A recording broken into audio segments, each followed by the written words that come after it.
తర్వాత భారతదేశంపై పాకిస్తాన్, అట్లాగే పాకిస్తాన్‌పై భారతదేశం చర్యలు, ప్రతీకార చర్యలు కొనసాగుతున్న విషయం అయితే అందరికీ తెలిసిందే.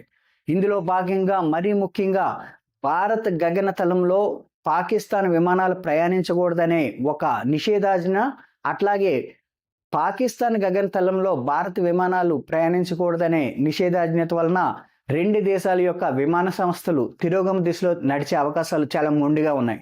మరి ముఖ్యంగా భారతదేశంలో అత్యంత ప్రసిద్ధి చెందిన ఎయిర్ ఇండియా విమాన సంస్థ పాకిస్తాన్ గగనతలంలోకి ప్రయాణించకపోవడం వలన దుబాయి, బ్రిటన్ దేశాలకు వెళ్ళే ఎయిర్ ఇండియా విమానాలు 1 సంవత్సరం పాటు వేరే రూట్లో వెళ్తే ఆ సంస్థకు 5,000 కోట్లు నష్టం వాటిల్లే ప్రమాదం ఉందని ఎయిర్ ఇండియా సంస్థ అయితే తెలుపుతుంది.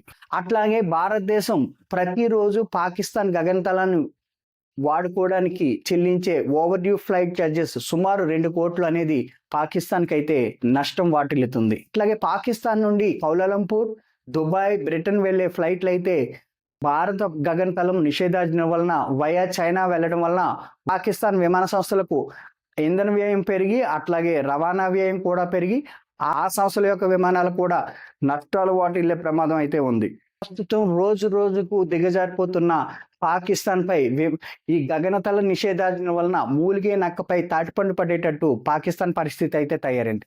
మొన్న సింధు జలాలు రద్దు, ఈరోజు గగనతలాల రద్దు, అట్లాగే రేపు వాణిజ్యాల రద్దు, వివిధ రకాల ఆంక్షల వలన పాకిస్తాన్ ఆర్థిక వ్యవస్థ కంప్లీట్గా కొలాప్స్ అయ్యే అవకాశాలు అయితే మొండిగా ఉన్నాయి. Thank you for watching this video. Thank you.